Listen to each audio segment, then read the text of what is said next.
All right, so we got a really fascinating book sent to us this week. Oh, yeah. The Camino Within by Tarek Riman. Have you heard of it? The name rings a bell, but I'm not sure. It's about the Camino de Santiago, that Oh. huge walking pilgrimage across Spain. Oh, yeah, I've heard of that for sure. And what's really cool about this book is it's not just like a how-to guide or anything. Right. It's much more personal. Mhm. It's all about his own inner journey as he's walking the Camino. Oh, interesting. So it's more of a memoir or reflection on the experience. Exactly.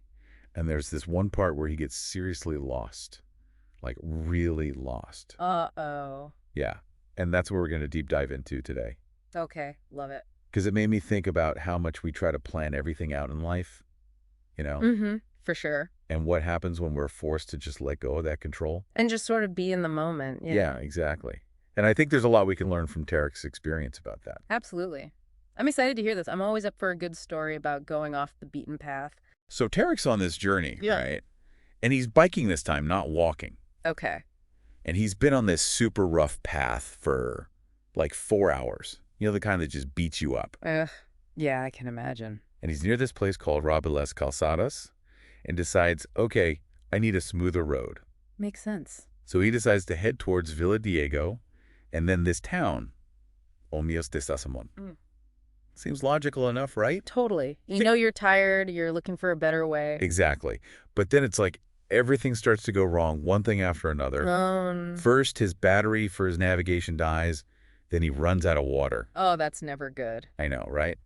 And then to top it all off, the Camino signs, the ones that mark the trail, just disappear. Oh, wow. He even says, how did I end up in this situation yet again? Which kind of makes me think this isn't the first time he's gotten a little turned around. A little directionally challenged, maybe. Maybe, but he doesn't freak out. He's got this confidence that he'll figure it out. So what does he do? He decides to trust his inner compass, as he calls it, and the setting sun to guide him. Bold move, but the sun's not always the most reliable, is it? Not this time.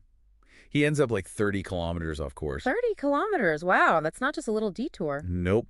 So now he's really lost. Mm. And it's getting dark. But here's where things get really interesting. Okay, I'm intrigued. He sees this old lady on the side of the road and decides to ask for help. I bet she gave him some good old-fashioned wisdom. She did even better than that. She actually offered to open her bar for him. Really? Just for him? Just for him. Can you imagine? That's so kind. What a great example of human kindness, right? Right. Talk about unexpected hospitality. He gets to rest, eat something, and figure out where he is. Wow. That's a good reminder that even when you're lost, there are still good people out there. Absolutely. And he even mentions seeing this beautiful castle in Olmillos de Sasamon. Oh, wow. And hearing about these local festivals. It's like, even though he's lost, he's still experiencing these cool things. Yeah, he's finding the beauty in the unexpected. Totally. But this whole experience really gets him thinking. Makes sense. Getting lost like that can really shake things up. He writes, life doesn't come with a roadmap. And I think that's such a powerful statement. It is. It really makes you think about how much we try to control everything, plan every step. Right. And he talks about how before the Camino, he was doing all the things he was supposed to do. Going to school, getting a job, all that. Exactly. But he felt trapped, like he was in a mental cage. And the Camino was his way to break free. Yeah, to find some freedom and figure out what he really wanted. Makes sense. It's like he was looking for his own path. Exactly. But here's the funny thing. He starts to notice how even on the Camino, people are obsessed with planning. Really? I thought the Camino was all about going with the flow. You'd think, right? But he sees all these pilgrims with their guidebooks mapping out every detail. Ironic, isn't it? Going on a journey of self-discovery but sticking to someone else's plan. Totally. Mm-hmm. And he starts to question it all. He asks, what happened to spontaneous exploration? Yeah, what happened to just seeing where the path takes you? Right, and he has this other great line. How can you take your soul on the journey it needs if you're following someone else's guidelines? Ooh, that's deep. So what's his answer? What's the solution? He uses this really cool analogy of a golf swing. Have you ever played golf? I've tried, not very successfully. Okay, well, he says you have to learn the fundamentals, right? The proper form, the technique. Yeah, that's the planning part, the preparation. Exactly. But then there's this moment where you have to let go and trust your swing. Trust that you've done the work and just go for it. Yeah, and he says it's the same with life. You need some guidelines, some direction, but you can't get so caught up in the plan that you miss the journey. You have to be open to the detours. Yes. And that's where this amazing line comes in. He says, "We are never lost. We are just not familiar yet." Whoa, I love that.